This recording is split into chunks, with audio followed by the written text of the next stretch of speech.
Rahasia Bilal bin Rabah, zikir hanya satu kata menjadi orang yang sukses. Assalamualaikum warahmatullahi wabarakatuh. Bismillah walhamdulillah wassalatu wassalamu ala rasulillah Sayyidina wa maulana Muhammadin ibn Abdillah wa ala alihi wa sahbihi wa mawalah wa la hawla wa la quwwata illa billah, amma ba'd. Saudaraku kaum muslimin wal muslimat rahimakumullah, wabil khusus saudara-saudara kami para pecinta dan subscriber channel YouTube Tafsir Al-Mu'allim dimanapun berada, yang tidak lupa dan tidak bosan-bosannya senantiasa kami doakan semoga Allah Azza wa Jalla memberikan kesehatan, sehat walafiat lahir dan batin. Semoga Allah Jalla Jalaluh memberikan rezeki yang melimpah ruah, harta yang barokah, menjadikan anak-anaknya anak-anak yang soleh dan solihah, dzurriyyahnya dzurriyyah yang thayyibah, hidupnya sukses, bahagia dan selamat di dunia dan di akhirat. Amin amin Allahumma amin. Saudaraku kaum muslimin wal muslimat rahimakumullah, bagi kebanyakan orang Islam yang sudah mengetahui tentang kisahnya Bilal bin Rabah tatkala beliau disiksa oleh tuannya, digeret di padang pasir oleh tuannya dan oleh orang-orang kafir Quraisy. Kemudian Bilal disiksa di padang pasir. Apa yang diucapkan oleh Bilal bin Rabah yaitu hanya satu kata. Satu kata ini menjadi kunci segalanya. Kunci segalanya. Bilal bin Rabah hanya berzikir kata ahad.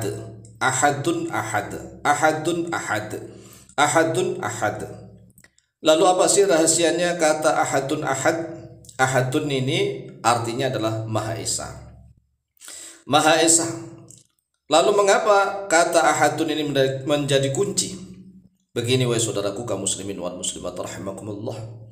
Orang-orang Arab Quraisy itu sudah mengenal lafaz Allah. Orang Quraisy itu sudah mengenal.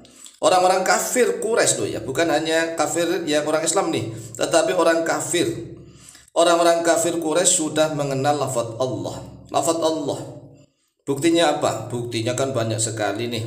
Orang-orang Arab Quraisy yang namanya Abdullah. Abdullah artinya adalah hamba Allah. Hamba Allah. Bahkan orang Arab Quraisy tatkala Nabi Muhammad SAW belum diangkat menjadi Nabi dan Rasul, itu sudah terbiasa orang Arab Quraisy mengucapkan lafaz Allahumma. Allahumma. Kemudian nama anak-anak mereka dikasih nama Abdullah, yang artinya hambanya Allah. Jadi lafaz Allah itu bisa ya menjadi luar biasa apabila diberikan sifat ahadun yang Maha Esa. Contoh nih dalam surat Al-Ikhlas. Qul, katakanlah oleh engkau Muhammad, huwa dia siapa? Allahu yaitu Allah. Ahadun yaitu yang Maha Esa. Jadi Allah yang Maha Esa, bukan Allah yang memiliki sekutu, bukan. Bukan Allah yang bisa diperanakkan, bukan. Bukan Allah yang punya anak atau yang dilahirkan atau yang melahirkan, bukan. Sehingga lafaz ahadun ini kalau kita baca, kita zikirkan dengan sepenuh hati bahwa yang menciptakan segalanya ini, termasuk menciptakan kita, yang memberikan rezeki kepada kita hanya Sang Maha Tunggal, Sang Maha Esa. Ini adalah kunci utama. Coba bayangkan, bagaimana dengan orang yang mengakui Allah sebagai Tuhan segalanya, tetapi ternyata Allah disifati bukan ahad. Allah misalnya punya sekutu. Lah ini kan naudzubillah min dzalik. Oleh sebab itulah satu kata ini menjadi kunci. Sedangkan di dalam surat Al-Ikhlas, lafaz ahad ada 2 kali, yaitu pada ayat yang pertama dan ayat yang terakhir. Ayat yang pertama berbunyi Qul huwallahu ahad, Allahus samad, lam yalid walam yulad. Kemudian ayat yang terakhir walam yakul lahu kufuwan ahad. Tetapi kata ahad yang di akhir ayat itu artinya berbeda dengan ahad yang di awal ayat. Kalau yang di awal ayat artinya adalah Sang Maha Esa, Sang Maha Tunggal, Sang Maha Satu-satunya. Allah yang Maha Esa, Allah yang Maha Satu, Allah yang Maha Tunggal. Sedangkan lafaz ahad yang di ayat terakhir artinya tidak ada pembanding seorang pun baginya Allah. Jadi kalau misalnya ahadukum, salah seorang kalian begitu, ahadun, orang atau seorang. Tetapi yang kita maksud kalau kita berzikir lafaz ahad, maka di dalam hati kita harus mentauhidkan Allah Jalla Jalaluh. Allah yang Maha Esa, Allah yang Maha Tunggal, Allah yang Maha Satu. Tidak ada yang bisa menolongku kecuali hanya Allah yang Maha Satu-satunya.